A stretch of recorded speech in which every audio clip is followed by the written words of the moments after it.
Hello বন্ধুরা, তোমরা কেমন আছো? আশা করি সবাই ভালো আছো। সবাইকে অরূপ ক্লাসরুম ইউটিউব চ্যানেলের পক্ষ থেকে জানাই স্বাগতম। যারা এখন ক্লাস 11, 12 এবং যারা কলেজে পড়ছো তাদের জন্য আজ খুশির খবর দিতে চলেছি।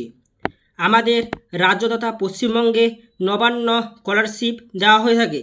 এই নবান্ন স্কলারশিপ 2024-এ আবেদন প্রক্রিয়া শুরু হয়ে গেছে বেশ কয়েকদিন আগে, এবং এর আবেদন প্রক্রিয়া আরও বেশ কয়েক মাস ধরে হবে। এই স্কলারশিপ পেতে গেলে বেশ কয়েকটি শর্ত আছে, সেই শর্তগুলি আমি তোমাদের সামনে উপস্থাপন করছি।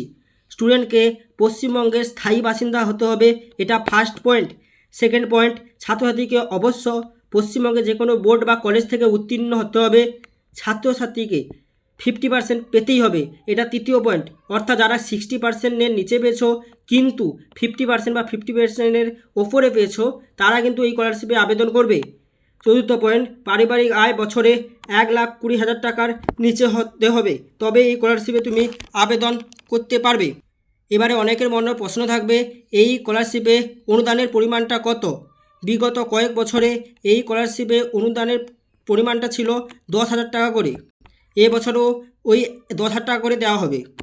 আশা করি ভিডিওটা ভালো লাগলো। ভিডিওটা যদি ভালো লাগে থাকে তাহলে তোমরা লাইক, শেয়ার এবং কমেন্ট করে দাও। আর যদি কেউ আমার চ্যানেলে নতুন এসে থাকো তাহলে সাবস্ক্রাইব করে দাও। দেখা হচ্ছে পরের ভিডিওতে।